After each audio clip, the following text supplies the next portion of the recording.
Sebelumnya terimalah salam peneguhan iman. Hanya kebajikan Huang Tian berkenan, Wei de Dong Tian San Cai. Xie Tian Ceen atas segala rahmat dan karunia Tian dengan bimbingan Nabi Kungce, sehingga sampai saat ini masih diberi kesehatan dan kesempatan untuk dapat terus berkarya. Taucin yang terkasih, pada kesempatan kali ini saya akan menyampaikan ciangtau atau khotbah yang saya beri judul Membina Diri Membereskan Rumah Tangga. Bagaimana peran seorang perempuan dalam kehidupan rumah tangga? Hal apa saja yang dapat dilakukan oleh perempuan? Mengapa seorang perempuan wajib membina diri untuk membereskan rumah tangga? Pada zaman dahulu, perempuan seringkali diperlakukan tidak adil, bahkan kebebasannya pun dibelenggu. Seperti misalnya contoh yang pernah terjadi di negara Tiongkok. Bayi perempuan sejak lahir kakinya dibungkus diikat sedemikian rupa, sehingga ia tumbuh kecil dan tidak sewajarnya. Dengan demikian, mereka tidak bisa bergerak leluasa melakukan pekerjaan dan melakukan aktivitasnya di luar sana. Dan juga perempuan seringkali dianggap hanya bisa melakukan pekerjaan yang berhubungan dengan rumah tangga saja dan tidak perlu melakukan aktivitas yang dilakukan oleh laki-laki. Di zaman yang modern ini, seharusnya pola pikir dan pandangan seperti itu sudah tidak ada lagi dan tidak diperlakukan. Karena sesungguhnya perempuan dan laki-laki memiliki hak dan kewajiban yang sama. Namun demikian, perempuan harus mengetahui akan kodratnya sesuai dengan prinsip yin dan yang. Perempuan memiliki sifat yin yang berarti lemah lembut, sedangkan laki-laki memiliki sifat yang berarti kuat. Tetapi demikian, kedua prinsip tersebut bukan berarti saling bertentangan, melainkan mereka saling melengkapi satu sama lain, sehingga terciptanya sebuah keharmonisan. Seperti yang terjadi di masa lampau, sesungguhnya banyak sekali kaum perempuan yang membantu, mengorbankan, membela, memperjuangkan kemerdekaan di negara kita ini. Seperti contoh Raden Ajeng Kartini dari Jawa Tengah, Dewi Sartika dari Jawa Barat, Cut Nyadin dari Aceh, dan masih banyak lagi yang mungkin namanya tidak bisa disebutkan satu persatu. Bagaimana peran perempuan dalam agama Konghucu? Di dalam kitab Taxue, jilid 9 pasal 9 dikatakan, Zi Wei Zhi Guo Zai Ji Ji Jia, yang berarti inilah yang dikatakan untuk mengatur negara berpangkal pada keberesan rumah tangga. Apa yang dimaksudkan dengan membereskan rumah tangga itu? Di dalam kehidupan sehari-hari memang harus kita akui bahwa perempuan lebih banyak menghabiskan waktu di dalam rumah untuk mengatur rumah tangga, mengurus anak-anak, dan melayani suami.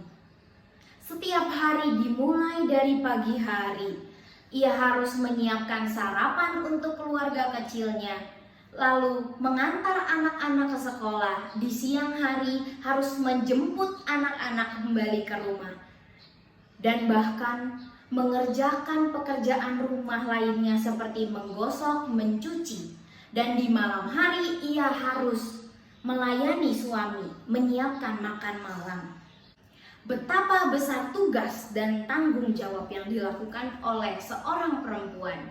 Ia tanpa mengenal lelah dan penuh tanggung jawab melakukannya. Hal ini membuktikan bahwa peran perempuan di dalam kehidupan rumah tangga itu sangat besar dan sangat penting.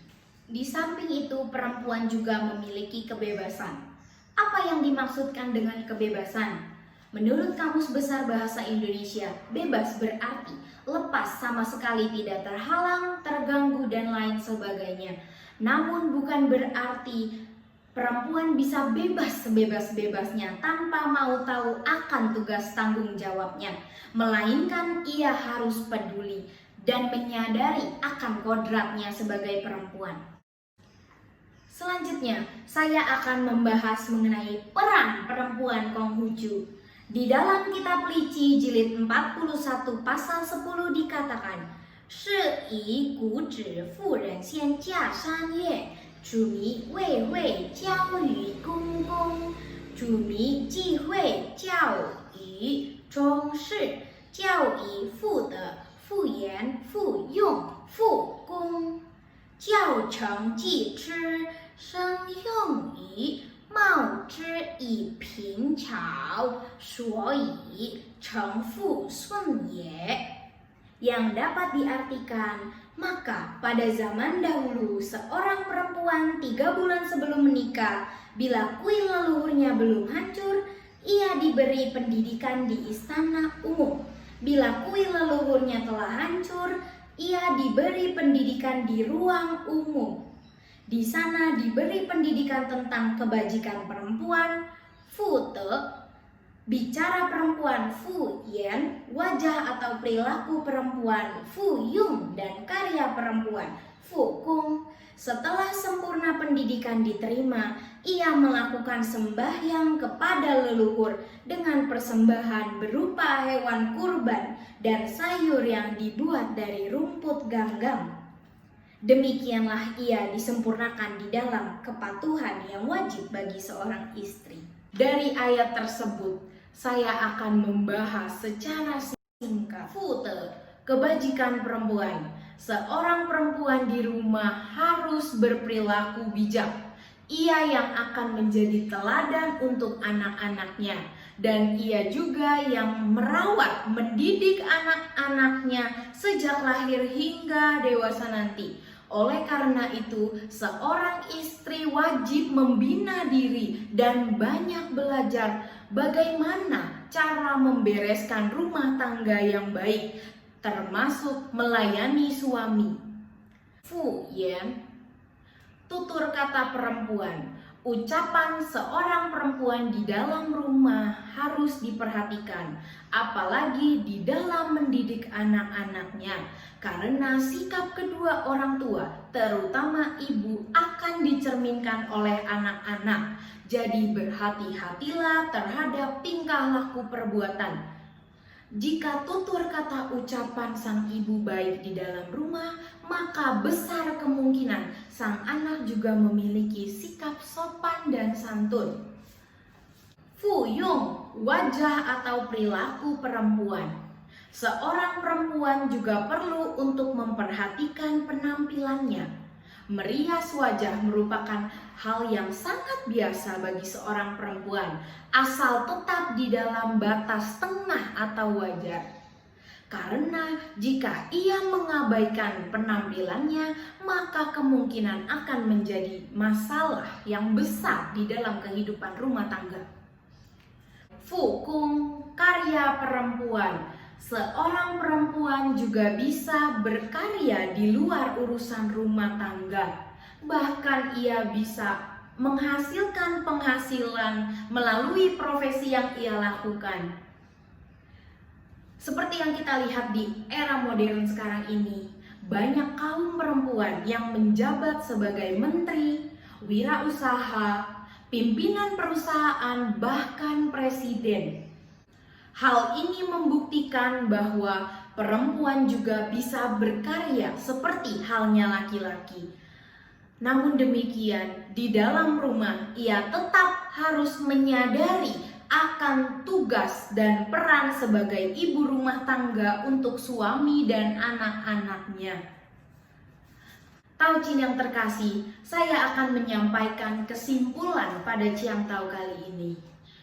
Peran perempuan tidak hanya untuk mengatur rumah tangga, bahkan ia dapat berkarya untuk lingkungan masyarakat dan negara dengan memperhatikan keempat hal, fute, fuyan, fuyung, dan fukung. Sesungguhnya ia sudah bisa mendidik keluarga dengan baik dan ikut berperan dalam urusan negara. Seperti yang tersurat di dalam kitab Tasye jilid 9 pasal 1. 所谓治国必先齐己价值，其价不可教而能教人之，无知。故君子不处家而成教于国。孝直，所以摄君也；悌直，所以摄昌也；子止，所以摄众也。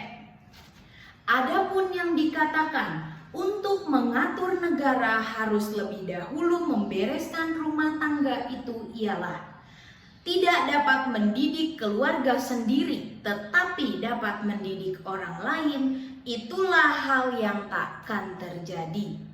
Maka seorang cunzi biar tidak keluar rumah dapat menyempurnakan pendidikan di negaranya. Dengan berbakti kepada ayah bunda, ia turut mengabdi kepada raja. Dengan bersikap rendah hati, ia turut mengabdi kepada atasannya.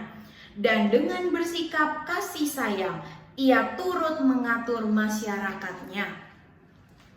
Demikianlah Chiang Tao yang dapat saya sampaikan pada kesempatan kali ini. Semoga dapat bermanfaat. Akhir kata, terimalah salam peneguhan iman. Hanya kebajikan Huang Tian berkenan. Wei de Dong Tian.